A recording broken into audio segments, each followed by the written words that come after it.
Hello student, career अड्डा 121 पे आपका स्वागत है। आज की क्लास प्रैक्टिस सेशन क्लास है, जिसमें भारतीय राष्ट्र इतिहास एवं भारतीय राष्ट्रीय आंदोलन पे बेस है। क्योंकि आपके आने वाले मई जून में एग्ज़ाम जो होने वाले हैं, उसमें भारतीय इतिहास से रिलेटेड 5 से 6 क्वेश्चन जरूर डाले जाते हैं। इसलिए आज की क्लास में टॉप 25 क्वेश्चन इतिहास के रखे गए हैं। चलिए आज की क्लास शुरू करते हैं। आज की पहली क्लास का पहला क्वेश्चन, आज का हमारा पहला क्वेश्चन है।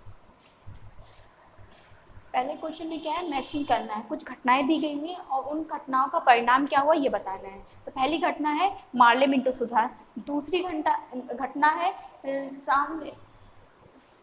ये नहीं होगा। तीसरी घटना है चौरा चौरी घटना, और चौथी है दांडी यात्रा। तो दूसरी घटना क्या है? दूसरी घटना है हमारी Simon commission. Simon commission Simon commission. तो पहली घटना मार्ले मिंटो सुधार है। मार्ले मिंटो सुधार कब आया था? ये मार्ले मिंटो सुधार 1909 में आया था। ये किस लिए आया था? ये देशव्यापी आंदोलन होगा, या असहयोग आंदोलन को वापस लेने का होगा, या सांप्रदायिक निर्वाचन क्षेत्र से होगा, या सांप्रदायिक उत्प्रेरक, या नमक का अवैध निर्माण। तो ये इसका रिलेशन किससे होगा? इसका रिलेशन होगा सांप्रदायिक निर्वाचन क्षेत्र। ये 1909 में आया था। ये 1909 में आया था। 1909 में आया था और सांप्रदायिक निर्वाचन क्षेत्र से इसका संबंध था। इसी सुधार, या ये कहिए भारतीय कानून के तहत मुस्लिम लीग को पृथक निर्वाचन क्षेत्र के लिए उसको जगह मिल गई थी कि मुस्लिम लीग अपना अलग से निर्वाचन क्षेत्र बना सकते हैं। अगला है Simon commission. Simon commission Bharat में कब आया था? ये साइमन कमीशन ब्रिटिश से 1927 में चला था और यहाँ 1928 में पहुंचा था, जिसके विरोध में पूरा देश खड़ा हो गया था। इसमें भारतीय राष्ट्रीय कांग्रेस के साथ साथ मुस्लिम लीग ने भी इसका विरोध किया था। क्यों? क्योंकि ये भारत के भविष्य का लिए कानून बनाना था। साइमन कमीशन एक भारत का कानून बनाना था, जिससे भारत का भविष्य का निर्धारण होना था, जिसमें कि कोई भी भारतीय नहीं थे, सभी ब्रिटिश थे। तो इसलिए इसका विरोध मुस्लिम लीग ने भी किया था, भारतीय राष्ट्रीय कांग्रेस ने भी किया था, लेकिन बाबा साहब ने साइमन कमीशन का समर्थन किया था। तो ये एक तरीके से देशव्यापी आंदोलन बन गया था। ये एक तरीके से देशव्यापी आंदोलन बन गया था, क्योंकि सभी ने इसमें भाग लिया था। चौरी चौरा कांड क्या था? इस घटना से गांधी जी ने असहयोग आंदोलन वापस ले लिया था।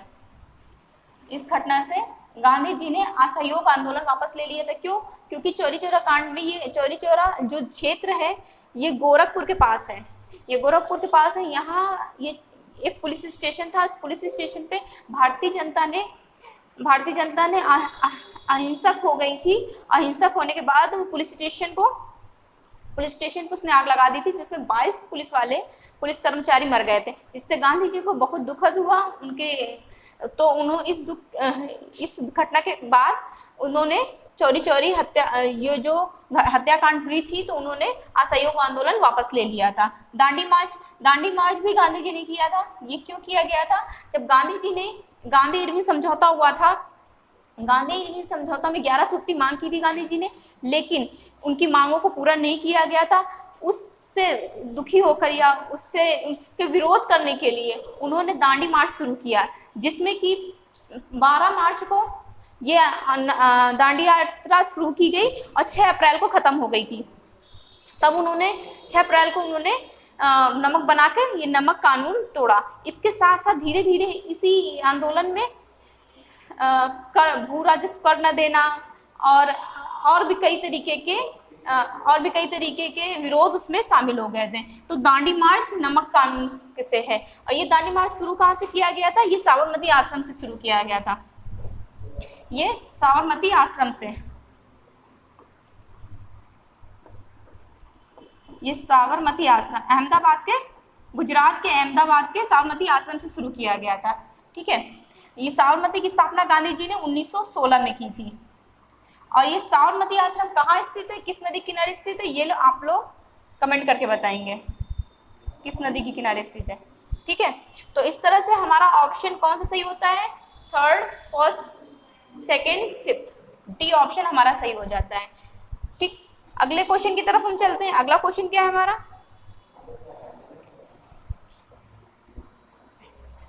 अगला क्वेश्चन है, वायसराय इरविन द्वारा गांधी जी द्वारा प्रस्तुत 11 सूत्री मांग पर कोई विचार न करने की स्थिति पर नमक सत्याग्रह की शुरुआत की गई। तो कब शुरू की गई, 12 मार्च 1930, 6 अप्रैल 1930, 15 मार्च 1930, 10 अप्रैल 1930। सभी जानते हैं, पिछले क्वेश्चन में बताया कि 12 मार्च 1930 को ये यात्रा शुरू की गई और खत्म कब की गई थी, 6 अप्रैल 1930 को। इसी के बाद से असविनय अवज्ञा आंदोलन शुरू हो गया था।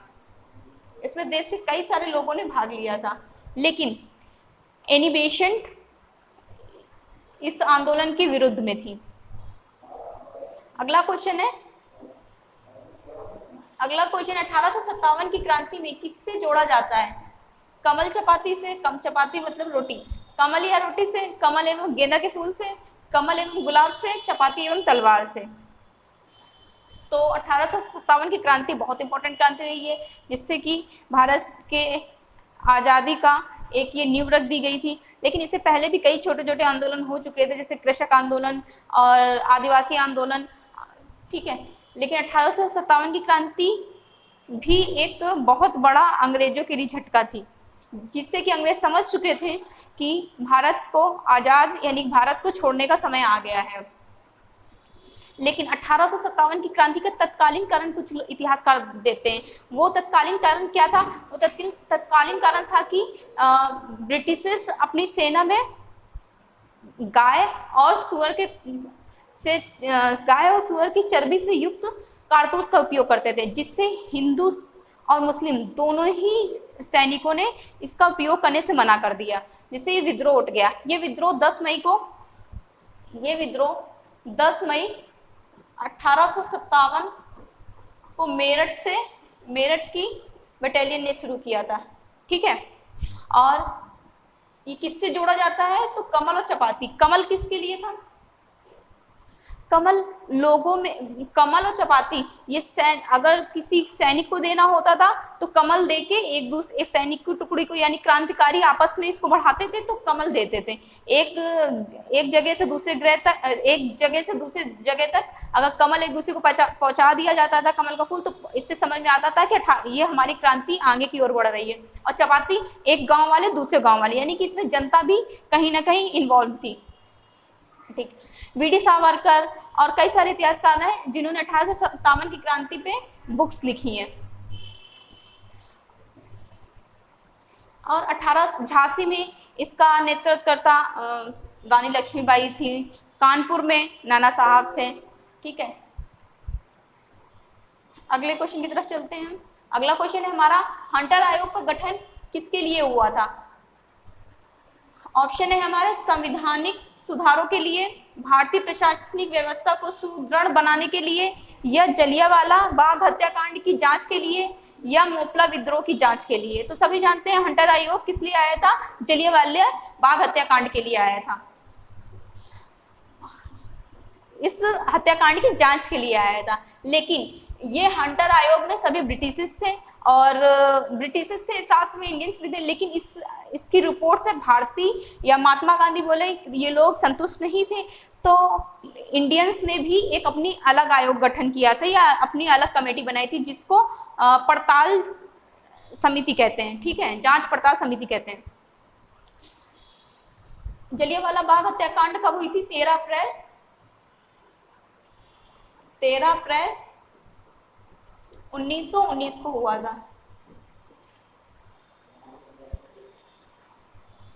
ठीक है, इस हत्याकांड में, जलियांवाला वाला जो हत्याकांड हुआ था, इसमें जनरल डायर ने आदेश दिया था और उसी के आदेश पर लोगों पे गोलियां चलाई गई थी।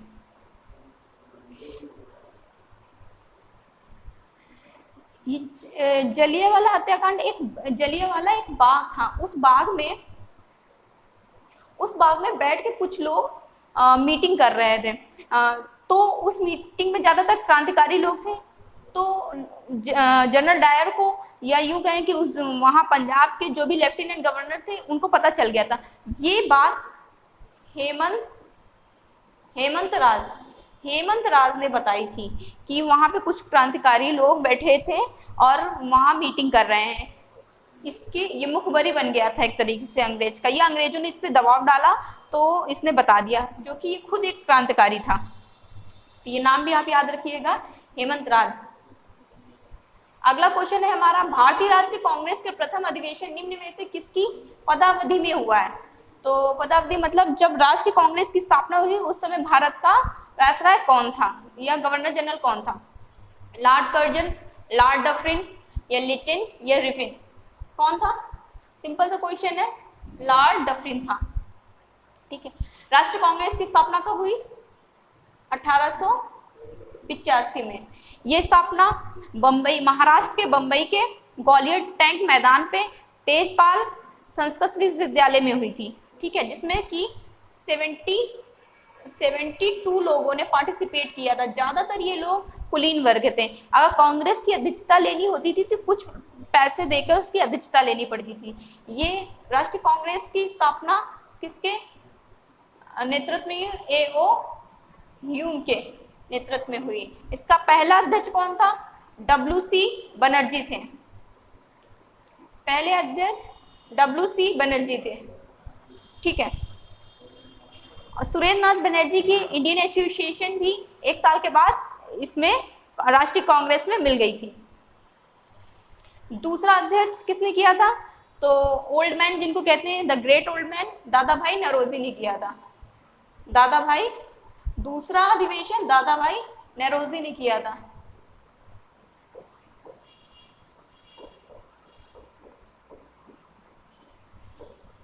एक क्वेश्चन इसमें ऐसा भी आता है, कहते हैं कि कांग्रेस का पहला अध्यक्षता करने वाला मुस्लिम कौन था? तो वो तैयब जी थे। पहली कांग्रेस का अधिवेशन का अध्यक्ष करने वाला पहला मुस्लिम कौन सा था? तो तैयब जी थे। एक क्वेश्चन ऐसे भी आता है कि कांग्रेस का अधिवेशन का अध्यक्ष करने वाला पहला अंग्रेज कौन था? तो जॉर्ज यूले थे। तो मुस्लिम आएगा तो तैयब जी, अगर प्रथम अंग्रेज आएगा तो जॉर्ज यूले आएगा। अगला क्वेश्चन की तरफ चलते हैं। अगला क्वेश्चन है, रहस्यवाद का सिद्धांत क्या है? रहस्यवाद का सिद्धांत क्या है? लोकायत धर्म का है, या शैव धर्म का है, जैन धर्म का है, या वैष्णव धर्म का है? तो रहस्यवाद को स्यादवाद भी कहा जाता है, स्यादवाद कहा जाता है। ये जैन धर्म से रिलेटेड है, ये जैन धर्म से रिलेटेड है। तो ऑप्शन सी हमारा सही हो जाता है, ये जैन धर्म से रिलेटेड है। जैन धर्म में 24 तीर्थंकर हुए हैं, जिसमें से जैन धर्म की स्थापना, या यूं कहें कि प्रथम तीर्थंकर ऋषभदेव थे, आखिरी लास्ट तीर्थंकर महावीर थे, और 23वें तीर्थंकर पार्श्वनाथ थे। पार्श्वनाथ का जन्मस्थली क्या है? पार्श्वनाथ की जन्मस्थली, पार्श्वनाथ ये 23वें नंबर के थे। ठीक है। 24 नंबर महावीर। पार्श्वनाथ की जन्मस्थली से क्वेश्चन आता है, इनकी जन्मस्थली काशी। ठीक है, यह आया हुआ क्वेश्चन है। जैन धर्म के साहित्य पुस्तकों को क्या कहा जाता है? आगम कहा जाता है, आगम कहा जाता है। इसी तरीके से बौद्ध धर्म की साहित्य पुस्तकें कौन सी हैं? उनको त्रिपिटक के नाम से जाना जाता है। त्रिपिटक, पहली त्रिपिटक यानी विनय त्रिपिटक, दूसरी सुत्त त्रिपिटक, तीसरी आदिधम पिटक। और बौद्ध धर्म में और भी साहित्य हैं जिनको जातक कथाएं कहा जाती है। उसमें बौद्ध धर्म के पुनर्जन्म, उनकी कहानियां, छोटे छोटे जो उस धर्म के अनुयायी थे, जो बौद्ध के बारे में जो भी जानते थे, वो जातक कथाओं में इंक्लूडेड हुई हैं। ठीक है। जैन धर्म को 2 पार्ट में डिवाइड किया गया है, एक श्वेतांबर, एक दिगंबर। श्वेतांबर वो लोग होते हैं जो कि परिवर्तनवादी होते हैं, एक तरीके से वो हर चीज को एक्सेप्ट करना जानते हैं। लेकिन दिगंबर क्या होते हैं? वो परिवर्तनवादी नहीं होते, पुरानी परंपरा पर चलते हैं। जैन धर्म ज्यादातर साइंटिफिक था, यानी कि वो ये साइंस में डिपेंड था। और बौद्ध धर्म समाज पे ज्यादा डिपेंड था, इसीलिए बौद्ध धर्म का ज्यादा प्रचार प्रसार हुआ है, जैन धर्म का कम, यानी जनता में ज्यादा बौद्ध धर्म ज्यादा विकसित हुआ है। अगले क्वेश्चन की तरफ चलते हैं। जैन धर्म का एक प्रसिद्ध मंदिर है माउंट आबू में। माउंट आबू में एक प्रसिद्ध मंदिर बनवाया है सोलंकी शासकों ने, जो कि गौतमेश्वर की मूर्ति लगी हुई है, सफेद संगमरमर से बना हुआ है, विमल शाह ने बनवाया है। अगले क्वेश्चन की तरफ चलते हैं। अगला क्वेश्चन है हमारा, मौर्य काल का मानक सिक्का किसे कहा जाता है? मौर्य काल का मानक सिक्का किसे कहा जाता है? कृष्णाल को, तिसक को, मशक को या पर्ण को? तो मौर्य काल का मानक सिक्का पर्ण था, जो कि चांदी का था, ठीक है। कृष्णाल भी एक तरीके से सिक्का ही था, या धातु कहे या आभूषण कहे, इसका प्रयोग भी वस्तु के लेन देन के लिए किया जाता था। तिसक ये भी एक धातु ही थी, जो कि तांबे की थी। तो मौर्य काल के समय पर्ण, ठीक है, पर्ण चांदी का सिक्का था, जो मानक सिक्का था। अगले क्वेश्चन की तरफ चलते हैं। अगला क्वेश्चन क्या है हमारा? अगला क्वेश्चन है, चित्तौड़ दुर्ग में विजय स्तंभ को किसने बनवाया था? राणा हम्मीरदेव ने बनवाया था, राणा सांगा ने बनवाया था, राणा कुंभा ने बनवाया था, या राणा रतन सिंह ने बनवाया था? तो चित्तौड़गढ़ का दुर्ग किसने बनवाया था? राणा कुंभा ने बनवाया था। राणा सांगा बाबर का खानवा का युद्ध हुआ था। राणा सांगा और बाबर का खानवा का युद्ध हुआ था। चित्तौड़गढ़ का दुर्ग राणा कुंभा ने बनवाया था। रतन सिंह कौन है? राणा रतन सिंह अलाउद्दीन के टाइम में पद्मावती, और ये कहानी तो आपने सुनी होगी, वही रतन सिंह है। चित्तौड़ मेवाड़ की कैपिटल है। चित्तौड़ मेवाड़ की कैपिटल है। अकबर ने चित्तौड़ को जीतने की बहुत कोशिश की, लेकिन वो जीत नहीं पाया था पूरी तरीके से, अपने साम्राज्य में नहीं मिला पाया था। जहांगीर ने ये काम किया। जहांगीर ने मेवाड़ को अपने साम्राज्य में मिलाया था, ठीक है। तो चित्तौड़गढ़ का दुर्ग राणा कुंभा ने बनाया था। अगले क्वेश्चन की तरफ चलते हैं। अगला क्वेश्चन क्या है हमारा? बंगाल, बिहार और उड़ीसा की दीवानी अंग्रेजों को दिए जाने वाले फरमान 12 अगस्त 1765 को किसने जारी किया? ऑप्शन क्या क्या है हमारे? आलम शाह द्वितीय, बहादुर शाह, फर्रुखियर या मोहम्मद शाह? तो किसने किया था? हम सभी जानते हैं कि इलाहाबाद की संधि किसका परिणाम रही है? इलाहाबाद की संधि बक्सर के युद्ध का परिणाम रही है, जो कि इलाहाबाद की संधि में बंगाल बिहार और उड़ीसा की दीवानी उनको मिल गई थी। लेकिन पूरी तरीके से मुगल साम्राज्य, शाह आलम द्वितीय, नवाब, बंगाल का नवाब और अवध के नवाब, इन तीनों ने मिलकर एक संयुक्त रूप से सेना बनाई थी और ब्रिटिश के विरुद्ध युद्ध किया था। लेकिन बक्सर के युद्ध में ब्रिटिश जीत गए और ये तीनों सेना संयुक्त रूप से हार गई, जिसके परिणाम स्वरूप बंगाल, बिहार, उड़ीसा की दीवानी उन लोगों को इलाहाबाद की संधि के थ्रू उनको देनी पड़ी, ठीक है। तो ये किसने किया था? शाह आलम द्वितीय। तो बंगाल का नवाब कौन था? और अवध का नवाब सुजाउद्दौला था। कौन था? सुजाउद्दौला था, ठीक है। और फर्रुखियर को सबसे घृणित शासक के रूप में जाना जाता है। बहादुर शाह जफर द्वितीय मुगल साम्राज्य का अंतिम शासक था। मोहम्मद शाह को रंगीला के नाम से भी जाना जाता है। तो ऑप्शन फर्स्ट हमारा सही होता है। शाह आलम द्वितीय उड़ीसा की दीवानी, बंगाल, बिहार, उड़ीसा की दीवानी अंग्रेजों को दे दी थी इलाहाबाद की संधि के थ्रू,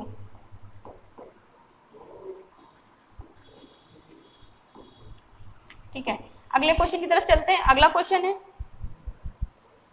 विशाखदत्त ने मुद्रा राक्षस में वर्णित नाम चंद्रश्री के रूप में किस राजा को पहचाना है?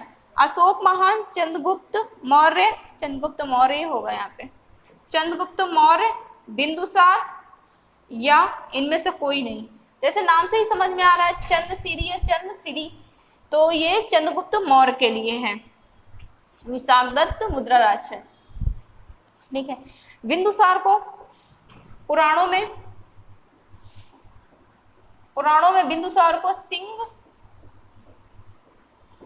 सेन कहा गया है, सिंह सेन कहा गया है। तारानाथ, इतिहासकार तारानाथ ने बिंदुसार के बारे में क्या कहा है, ये 16 राज्यों का विजेता था। देखिए बिंदुसार को पहले से ही चंद्रगुप्त मौर्य द्वारा बनाए हुए साम्राज्य मिला हुआ था। बस बिंदुसार का काम क्या था, उसने अपने पिता के द्वारा बनाए हुए साम्राज्य का विघटन नहीं होने दिया। बिंदुसार के ही समय में 2 विद्रोह हुए थे तक्षशिला के। पहले विद्रोह में उसने सुसीम को भेजा था, दूसरे विद्रोह में उसने अशोक को भेजा था, ठीक है। अशोक बिंदुसार के समय अवंती का राजपाल था,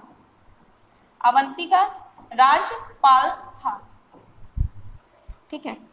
ये जो तक्षशिला के 2 विद्रोह हुए हैं, ये इतिहासकार एपियर ने अपने पुस्तक में वर्णन किया है। तो ऑप्शन सेकंड हमारा सही होता है, चंद्रगुप्त मौर्य। अगले क्वेश्चन की तरफ चलते हैं। अगला क्वेश्चन क्या है हमारा, अगला क्वेश्चन है काकोरी ट्रेन डकैती 1925 द्वारा आयोजित की गई है। किसके द्वारा आयोजित की गई है, पार्टी दी हुई है।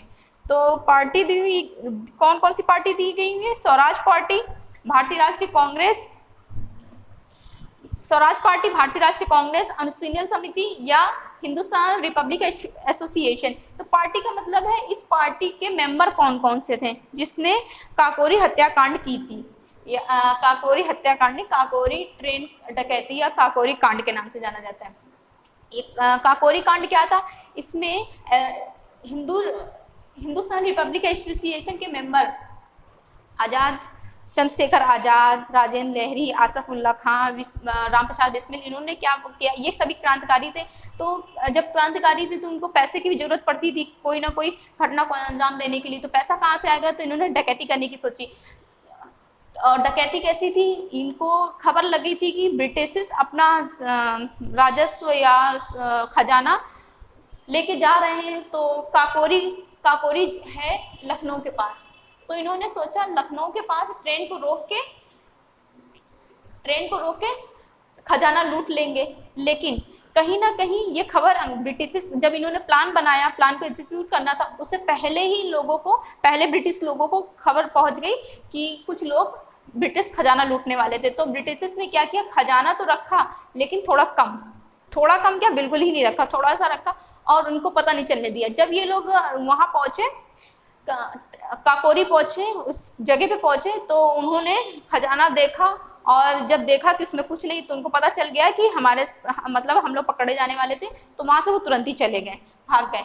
फिर भी अंग्रेजों को सुराग में, ये लोग पकड़े तो नहीं गए, लेकिन उनको कुछ सुराग हाथ लग गए। जैसे कि रामप्रसाद बिस्मिल की सॉल उनको मिल गई थी, ठीक है, उसके थ्रू उन तक पहुंच गए थे। और इसी तरीके धीरे धीरे वो पता चल गया था। रिपब्लिक एसोसिएशन किसने की थी, काकोरी ट्रेन डकैती की साजिश किसने आयोजित की, हिंदुस्तान रिपब्लिक एसोसिएशन। तो इसमें कौन कौन से थे, आजाद, चंद्रशेखर आजाद, रामप्रसाद बिस्मिल, राजेंद्र लहरी, आसफ उल्ला खां और भी बहुत सारे लोग थे। जिसमें चंद्रशेखर आजाद ना ही इस केस में वहां पे उपस्थित हुए और ना ही अंग्रेजों के हाथ आए। लेकिन कुछ समय के बाद चंद्रशेखर आजाद अंग्रेजों के हाथ भी आए और इलाहाबाद के एल्फ्रेड पार्क में अंग्रेजों से उनकी मुठभेड़ भी हुई और उस मुठभेड़ में चंद्रशेखर आजाद मारे गए। अंग्रेज ब्रिटिश की गोली से नहीं मारे गए थे। जब उनको लगा कि वो पकड़े जाने वाले हैं तो उन्होंने खुद को ही गोली मार ली और बाकी सभी को फांसी दे दी गई थी और कुछ को उम्र कैद की सजा। अगला क्वेश्चन है, लंदन के द्वितीय गोलमेज सम्मेलन में आयोजन का केंद्र क्या था। द्वितीय गोलमेज सम्मेलन 3 हुए हैं, पहला 1930 में, दूसरा 1931 में, तीसरा 1932 में। दूसरे गोलमेज सम्मेलन में गांधी जी सम्मिलित हुए थे। कांग्रेस ने एकमात्र गोलमेज सम्मेलन था जिसमें पार्टिसिपेट किया था, उसमें कांग्रेस का नेतृत्व किया था गांधी जी ने। जब गांधी जी इस आंदोलन में पहुंचे और उस पैलेस में पहुंचे। वो पैलेस कौन सा था? सेंट जेम्स पैलेस पहुंचे। उन सेंट जेम्स पैलेस की सीढ़ियों से जब उतर रहे थे उस समय विंस्टन चर्चिल वहां उपस्थित था। उसको देख के उन्होंने कहा, मतलब गांधी जी को देख के विंस्टन चर्चिल ने कहा कि ये अर्धनंगा फकीर है, ये क्या भारत का नेतृत्व करेगा। ठीक है। व्हाइट हाउस किससे रिलेटेड है? व्हाइट हाउस यूएसए से रिलेटेड है, यूएसए की प्रेसिडेंट का हाउस है। 10 डाउन स्ट्रीट और बकिंगम पैलेस यूके के राजा रानी रहते हैं यहाँ पे, या किंग रहते हैं। 10 डाउन स्ट्रीट किससे रिलेटेड है? 10 डाउन स्ट्रीट यूके के प्रधानमंत्री रहते हैं। तो ऑप्शन 4 हमारा सही होगा। लंदन का द्वितीय गोलमेज सम्मेलन कहाँ आयोजित था? कहाँ आयोजित हुआ? सेंट जेम्स पैलेस में। अगले क्वेश्चन की तरफ चलते हैं। अगला क्वेश्चन क्या है हमारा? निम्नलिखित में से किसने 1920 ईस्वी का नागपुर अधिवेशन भारतीय राष्ट्रीय कांग्रेस के अधिवेशन में असहयोग आंदोलन के प्रस्ताव को पारित किया था? सीआर दास ने, एनी बेसेंट ने, बीसी पॉल ने, मदन मोहन मालवीय ने। नागपुर का 1920 का अधिवेशन, नागपुर का 1920 का अधिवेशन, 1920 का कांग्रेस से 2 अधिवेशन हुए। एक विशेष अधिवेशन कलकत्ता में हुआ था जिसमें गांधी जी ने असहयोग आंदोलन या असहयोग आंदोलन का प्रस्ताव रखा था, लेकिन पूर्ण तरीके से पारित नहीं हो पाया था क्योंकि उसका उस समय विरोध युवा नेता सीआर दास ने किया था। लेकिन कुछ समय के बाद 1920 का अधिवेशन हुआ नागपुर वाला, उसी प्रस्ताव को फिर सीआर दास ने पास भी कराया था। ठीक है, तो ऑप्शन ए हमारा सही हो जाएगा, सीआर दास। अगले क्वेश्चन की तरफ चलते हैं। अगला क्वेश्चन क्या है हमारा? अगला क्वेश्चन है, दिल्ली सल्तनत का वह प्रथम सुल्तान कौन था जिसने स्थायी सेना रखी? इल्तुतमिश, बलबन, अलाउद्दीन खिलजी, मोहम्मद बिन तुगलक। तो स्थायी सेना किसने रखी थी? अलाउद्दीन खिलजी ने। अलाउद्दीन खिलजी ने जब स्थायी सेना रखी तो उसे बाजार नियंत्रण प्रणाली भी सुधार करना पड़ा, क्योंकि सेना को वेतन देना था और वेतन नगद देना है या कितना देना है। अगर वेतन कम रहेगा तो सेना खाएगी क्या या अपना जीवन यापन कैसे करेगी? तो इस तरह उसने बाजार नियंत्रण प्रणाली शुरू की जिसमें सभी वस्तुओं के रेट फिक्स कर दिए, जिससे जनता को भी और साथ साथ मुख्य रूप से सेना को भी वो बाजार में उपलब्ध सभी चीजों का उपभोग कर सके। तो उसने बाजार नियंत्रण प्रणाली शुरू की और दिल्ली सल्तनत में पहले प्रथम स्थायी सेना भी रखने की व्यवस्था शुरू की। इल्तुतमिश कौन था? इल्तुतमिश को गुलामों को गुलाम कहा जाता है क्योंकि ये कुतुबुद्दीन ऐबक का गुलाम था। कुतुबुद्दीन ऐबक मोहम्मद गोरी का गुलाम था, तो इसको गुलामों को गुलाम कहते हैं। ये पहला ये इलबरी वंश का शासक, इलबरी वंश का संबंधित था। ठीक है, इलबरी जिसको चमत्कारी भी कहते हैं। ठीक है, ये अपने आप को चमत्कारी वंश से मानता था। ठीक है, और इसने 40 गुलामों से तुर्कान एक चहलगामी एक व्यवस्था शुरू की जिसमें 40 गुलाम थे। ये सैन्य संगठन इसका कह सकते हैं। बलबन पारसी धर्म से बड़ा प्रभावित था, इन लोगों बड़ा इससे प्रभावित था और इसने सिजदा और पैबोज जैसी प्रथा शुरू की, जिसमें सिजदा में क्या था कि हाथ झुका के जो वहाँ का सुल्तान था उसको नमस्ते करना होता था। पैबोज घुटनों के बल बैठ के हाथ झुका के उनको नमस्कार करना होता। कुतुबुद्दीन मोहम्मद तुगलक कौन था? मोहम्मद तुगलक ने कई सारे कार्य किए। इसके मुख्य कार्य हैं जैसे कि सांकेतिक मुद्रा, चांदी की कमी होने के बाद उसने सांकेतिक मुद्रा चलाई जो कि चमड़े की थी। उसने आदेश दे दिया कि जनता अपने घर पे मुद्रा छाप सकती है, जिससे उसको बहुत लॉस हुआ, आर्थिक तंगी का उसको देखना पड़ा।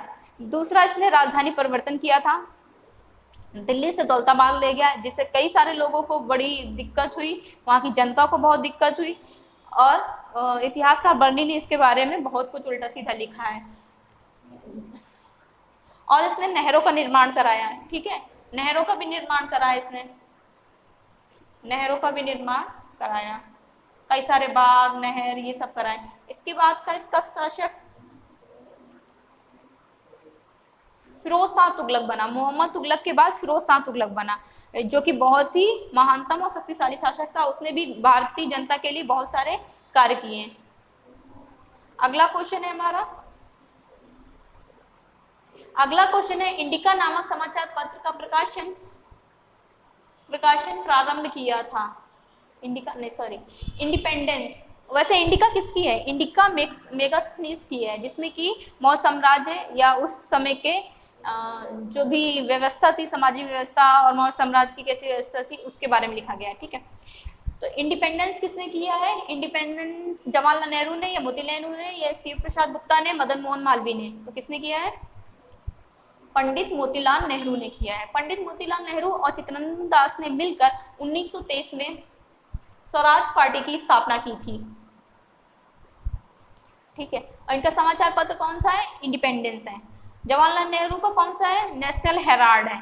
ठीक है, national Herald. Madan Mohan Malviya BHU से रिलेटेड है। और लीडर नामक समाचार पत्र निकाला है। ठीक है, शिव प्रसाद गुप्ता कौन है? ये काशी विद्यापीठ के संस्थापक हैं। काशी विद्यापीठ के संस्थापक है। इनका समाचार पत्र आज है, आज समाचार पत्र है। ठीक है, और भारत का प्रथम भारत माता मंदिर इन्होंने ही बनवाया था। भारत सरकार ने इनकी डाक टिकट भी छापी है। ठीक है, तो इनके 3 काम है। भारत माता का मंदिर इन्होंने बनवाया था, ये काशी विद्यापीठ में ही है, इसी विश्वविद्यालय के अंदर ही है, और काशी विद्यापीठ की स्थापना की है और आज समाचार पत्र निकाला है। काशी विद्यापीठ ही बाद में बीएचयू से मर्ज हो जाती है। बीएचयू की पहले स्थापना एनी बेसेंट ने की थी, बाद में मदन मोहन मालवीय को हैंडओवर कर दिया था। तो ओवरऑल ये पूरा बन के 1916 में तैयार हुआ था, या 1916 में इसकी स्थापना मानी जाती है, लेकिन पहले ही एनी बेसेंट ने कर दी थी। काशी विद्यापीठ भी इसी से मिल जाती है। ठीक है, अगले क्वेश्चन की तरफ चलते हैं। अगला क्वेश्चन क्या है हमारा? अगला क्वेश्चन है हड़प्पा सभ्यता संबंधित है। हड़प्पा सभ्यता किससे संबंधित है? कांस्य युग से संबंधित है, नवपाषाण युग से संबंधित है, पुरापाषाण काल से संबंधित है, या लौह युग से संबंधित है? तो बताइए किससे संबंधित है? हम सभी जानते हैं हड़प्पा सभ्यता को कई नामों से जानते हैं। कई नाम जैसे सिंधु घाटी सभ्यता, हड़प्पा सभ्यता, भारत की प्राचीन सभ्यता, आदि ऐतिहासिक काल। तो हड़प्पा सभ्यता किस नाम से जानते थे? क्योंकि इस सभ्यता का सबसे पहला स्थल हड़प्पा स्थल था, जिसका खोज हुई, या इस पे पहले पुरातत्व लोगों ने इसका खुदाई करनी शुरू की। तो पहली साइट थी हड़प्पा, इस वजह से इसका नाम हड़प्पा रखा गया। अब सिंधु सभ्यता किस लिए कहते हैं? क्योंकि ये सिंधु नदी के किनारे बसी हुई थी, इसलिए सिंधु सभ्यता के नाम से जानते हैं। प्राचीन सभ्यता क्यों कहते हैं? क्योंकि अभी तक भारत की सबसे प्राचीन सभ्यता हड़प्पा सभ्यता जानी जाती है, या इससे पहले की कोई सभ्यता में मिली नहीं है, तो हड़प्पा सभ्यता को, और ये लार्ज स्केल पे थी, बहुत बड़ी सभ्यता थी, इसलिए इसको प्राचीन सभ्यता के नाम से जानते हैं। आदि ऐतिहासिक काल क्यों जानते हैं? आदि ऐतिहासिक काल इसलिए जानते हैं क्योंकि इस सभ्यता से प्राप्त लिपि या जो भी साक्ष्य मिले हैं, मोहरें, उनको पढ़ा नहीं जा सका, इसलिए आदि ऐतिहासिक सभ्यता के नाम से भी जानते हैं। दूसरा, इस सभ्यता में कई सारी धातु का प्रयोग हुआ है, जैसे सोना, चांदी, कांस, तांबा, सब, तो इसलिए इसको कांस्य युग के नाम से भी जानते हैं। लेकिन लोहा का प्रयोग हड़प्पा सभ्यता में नहीं हुआ है, लोहा का प्रयोग उत्तर वैदिक काल से शुरू हुआ है। ठीक है, लोहा उत्तर वैदिक काल से हुआ है। नवपाषाण युग, पाषाण युग के अंतर्गत ही 3 युग आते हैं, पुरापाषाण काल युग, मध्यपाषाण काल युग और नवपाषाण युग। पुरापाषाण युग को 3 पार्ट में बांटा गया है, लास्ट तीसरा तो यही हो गया नवपाषाण युग, सेकंड है मध्यपाषाण और पहला है पुरापाषाण। ठीक है, तो अगले क्वेश्चन की तरफ हम चलते हैं। अगला क्वेश्चन क्या है हमारा? अगला क्वेश्चन है निम्न में से कौन सा बेमेल है?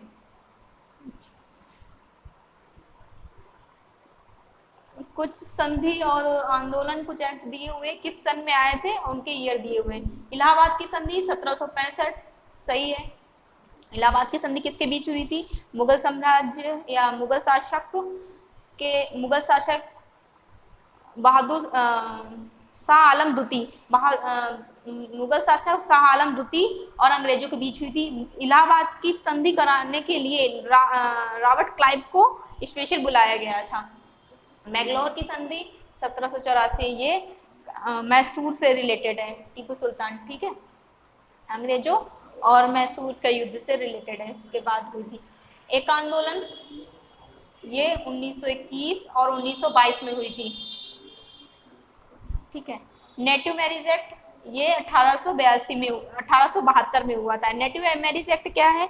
इसमें सिविल एक्ट के नाम से भी जाना जाता है। इस एक्ट में क्या था कि लड़कियों की विवाह की उम्र निश्चित की गई थी, साथ ही साथ इसमें बहुपति विवाह जो होता था उस पर भी रोक लगाई गई थी, ठीक है। तो एका आंदोलन 1921 और 22 में हुई थी। एका आंदोलन का रिलेशन मतलब क्या रिलेशन है, किसके द्वारा चलाया गया था? तो ये मदारी पाशी के द्वारा चलाया गया था। ये मदारी पासी के द्वारा चलाया गया था, जिसमें कि अनुसूचित वर्ग के लोगों के अत्याचार हो रहा था और अंग्रेजों के खिलाफ चलाया गया। तो कब हुआ था? 1921 में। अगले क्वेश्चन की तरफ चलते हैं। अगला क्वेश्चन क्या है हमारा? अगला क्वेश्चन है कौटिल्य के अर्थशास्त्र में किस पहलू पर प्रकाश डाला गया है? आर्थिक जीवन, राजनीतिक नीतियां, धार्मिक जीवन या सामाजिक जीवन? हम सभी जानते हैं कौटिल्य जिसे चाणक्य भी कहते थे, इनके बचपन का नाम विष्णुगुप्त था। कौटिल्य जिन्हें चाणक्य भी कहते हैं, इनके बचपन का नाम विष्णु था। इनकी पुस्तक अर्थशास्त्र मूल रूप से तो नहीं प्राप्त हुई है, जैसे मेगस्थनीज की इंडिका से कुछ ना कुछ साक्ष्य मिलते हैं, और एक पुस्तक है जिसके लेखक अज्ञात हैं, एरेप्टियन सी करके कुछ है, उससे और भी कई उस समय के एक दो इतिहासकार हैं पुराने या साहित्यकार हैं, उन्होंने लिखी, उससे और कुछ प्रतियां प्राप्त हुई हैं। उस हिसाब से अर्थशास्त्र की पुस्तक का पूरा लेखा जोखा पता करते हैं। तो ये पुस्तक मुख्य रूप से मौर्यकालीन या यूं कहें कि उस समय मगध के राजनीतिक शास्त्र की पुस्तक है। उसमें बताया गया है किस तरह से लोगों को बिजनेस करना चाहिए, ठीक है, बिजनेस कैसा करना चाहिए, राजा की नीति क्या होनी चाहिए, जनता के प्रति उसके उत्तरदायी कैसे होने चाहिए, कौन से लोग क्या काम कर सकते हैं, और अगर काम करते हैं तो कौन से कानून हो सकते हैं। तो ये सब बताया गया है। तो ऑप्शन सेकंड हमारा सही होता है, नीतियों पे।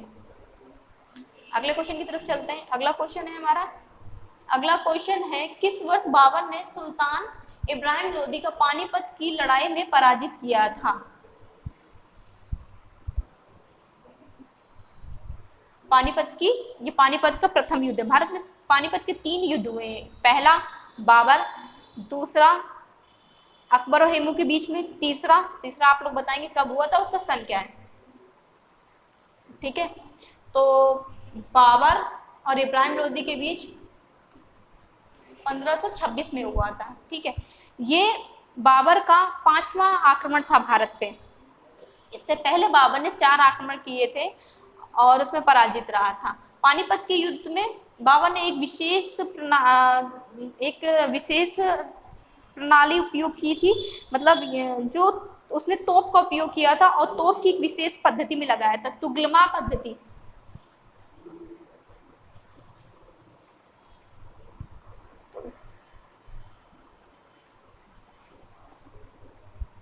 तुगलमा पद्धति, इसमें क्या था, तोपों को बीच में सैन्य मतलब जो पैदल सैनिक थे वो बीच में रहते थे और तोपों को इस तरह से बिछाया जाता था, और ये पैदल सैनिक यहाँ रहते थे और एक साथ तोपों को दागा जाता था ताकि सामने वाला उसका रिएक्शन ही न दे सके,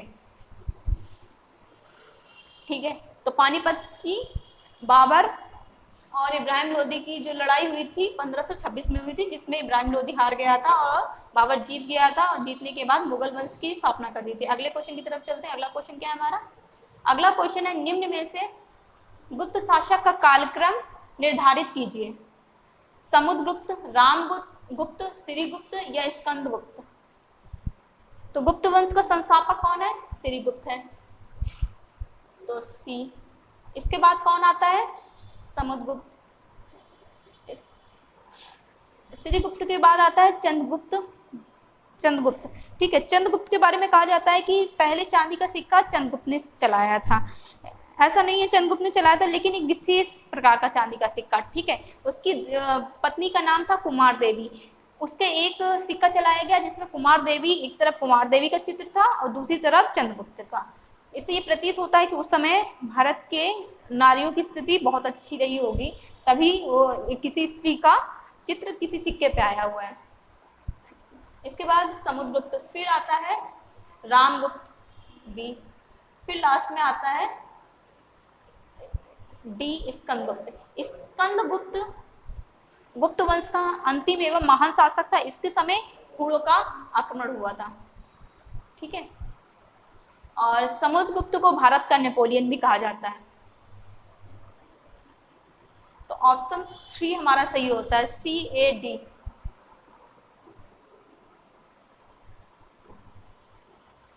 CAD, ठीक है। अगले क्वेश्चन की तरफ चलते हैं। अगला क्वेश्चन क्या है हमारा? 1784 में बक्सर के युद्ध के समय बंगाल का गवर्नर कौन था? बक्सर का युद्ध अभी लास्ट में काफी आप डिस्कस कर रहे हैं। बक्सर का युद्ध हुआ था, इलाहाबाद की संधि हुई थी, अंग्रेजों को जीत हुई थी, जिससे अंग्रेजों के लिए भारत में शासन करने का एक रास्ता हो गया था, या स्थायी उनको व्यवस्था दिख गई थी कि अब हम भारत में उपनिवेश पूरी तरीके से बना सकते हैं। तो विलियम डेक था, या रॉबर्ट क्लाइव था, वेंसीटार्ड था, या वर्सेल्स था। तो कौन था? थर्ड ऑप्शन सभी को लग रहा होगा रॉबर्ट क्लाइव होगा। नहीं, रॉबर्ट क्लाइव बक्सर के युद्ध के बाद संधि करने, इलाहाबाद की संधि करने के लिए बुलाया गया था। रॉबर्ट क्लाइव को ये भेज दिया गया था। कहाँ भेज दिया गया था इसको? अमेरिका में उस समय युद्ध, इसको वहाँ ब्रिटेन बुला लिया गया था और यूएस के पास इसको वहाँ पे इसको नियुक्ति कर दी गई थी। बाद में इसको फिर से बुलाया गया था, तो इसने इलाहाबाद की संधि की थी। तो वेंसीटार्ड उस समय बंगाल का गवर्नर था। कहाँ का गवर्नर था? बंगाल का गवर्नर था। लेकिन बक्सर के युद्ध का सेनापति कौन था? ये मतलब अंग्रेजी सेना का नेतृत्व किसने किया था? टॉमस हेक्टर मुनरो ने। टॉमस हेक्टर मुनरो ने किया था, ठीक है। अंग्रेजी सेना का नेतृत्व इसने किया था, टॉमस। और बंगाल का गवर्नर कौन था? वेंसीटार्ड था, ठीक है। अगले क्वेश्चन की तरफ चलते हैं। अगला क्वेश्चन है हमारा, भारतीय राष्ट्र कांग्रेस की पहली बैठक किस शहर में हुई है? तो बताइए कहाँ हुई है? कलकत्ता में, बंबई में, अहमदाबाद में, इलाहाबाद में? अभी इससे पहले आपको क्वेश्चन डिस्कस किया गया है।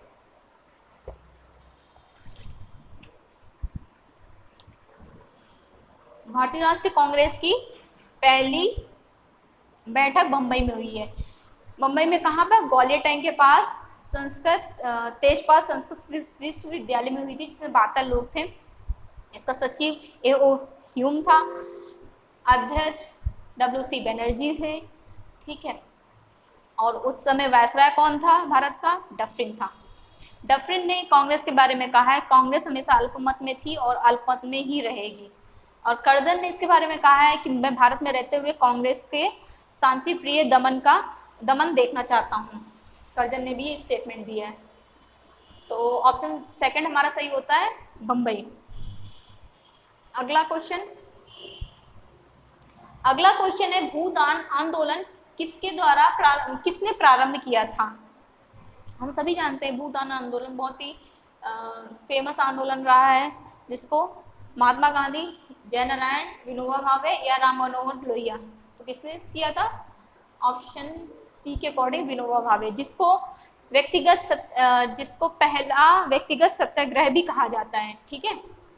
विनोबा भावे, इन्होंने क्या अपील की थी? इन्होंने जमींदारों से या जो बड़े बड़े कृषक थे उनसे अपील की थी, जो जिनके पास अधिक कृषि है, वो छोटे, उस समय देश क्योंकि आज़ाद हुआ था, लोगों को खाने के लिए भी कुछ नहीं था और आर्थिक स्थिति भी बहुत ही खराब थी। तो छोटे जो मजदूर थे उनके लिए बड़े कृषक से उन्होंने एक अपील की कि कहते हैं कि अगर आप छोटे मजदूरों को कुछ एकड़ या कुछ बीघा जमीन दे देंगे तो वो भी कृषि करेंगे और भारत के लिए अन्य उत्पादन करेंगे, जिससे कि भारत की खाद्य समस्या दूर हो जाएगी। तो विनोबा भावे थे। विनोबा भावे को इस व्यक्तिगत सत्याग्रह में सबसे पहले गिरफ्तार कर लिया गया था। उसके बाद पंडित जवाहरलाल नेहरू को, तीसरा महर्षि थे। 3 व्यक्ति को स्टार्टिंग में गिरफ्तार किया गया था। जयप्रकाश नारायण कौन थे? राम मनोहर लोहिया समाजवादी थे। ठीक है, एक समाजवादी थे जिन्होंने समाजवादी पार्टी की स्थापना भी की है। लेकिन जयप्रकाश नारायण कौन थे?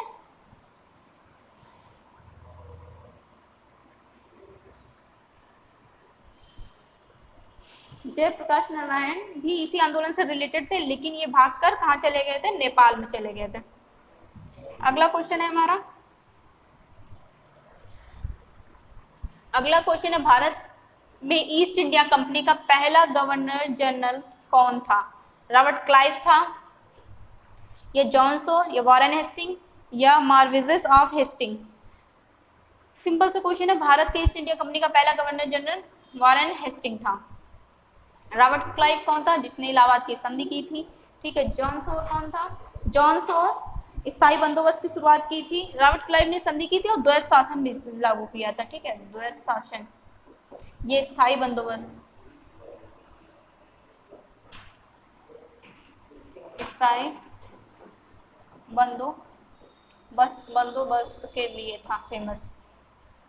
वॉरेन हेस्टिंग पहला ईस्ट इंडिया कंपनी का पहला गवर्नर जनरल था। अगले क्वेश्चन की तरफ चलते हैं। अगला क्वेश्चन क्या है हमारा? अगला क्वेश्चन है, आजाद हिंद फौज का गठन कब हुआ था? 1937 में, 1942 में, 1943 में, या 1945 में? तो आजाद हिंद फौज का गठन 1942 में हुआ था। ये आजाद हिंद फौज किसके दिमाग की उपज थी? तो कैप्टन मोहन सिंह के दिमाग की उपज थी। ये 1 सितंबर 1942 में इसकी स्थापना हुई और सुभाष चंद्र बोस, रास बिहारी घोष के कहने पे इस पार्टी में इंक्लूड हुए और इन्होंने इस पार्टी का नेतृत्व किया। ठीक है, पूरी इस पार्टी को संभाला। 1945 आजाद हिंद फौज पर आजाद हिंद फौज के जो भी नेतृत्वकर्ता थे उनको गिरफ्तार कर लिया गया और उन पे केस किया गया। ये केस लाल किले पे चलाया गया। ठीक है, ये केस लाल किले पे चलाया गया। इसकी लाल किले पे सुनवाई हुई, कह सकते हैं लाल किले पे सुनवाई हुई। तो उस समय इनके जो भी आजाद हिंद फौज के लोगों को गिरफ्तार किया गया था, नेतृत्वकर्ता को जो गिरफ्तार किया गया था, उनकी मुखबरी के लिए पंडित जवाहरलाल नेहरू और पंडित जवाहरलाल नेहरू और एक और वकील थे। एक वकील कौन से थे? वो मूलाभाई देसाई। ठीक है, मूलाभाई देसाई और पंडित जवाहरलाल नेहरू, इन लोगों ने ये वकील थे। मूलाभाई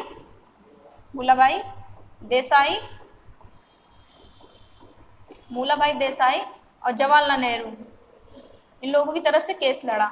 ठीक है, इस केस की पूरी सुनवाई करने के बाद वहाँ जो जज था, जज कौन था? Wavell, viceroy Wavell. ये बात वायसराय तक गई तो वायसराय जज ने, ये पूरी सुनवाई की बात बताई तो वायसराय वेवेल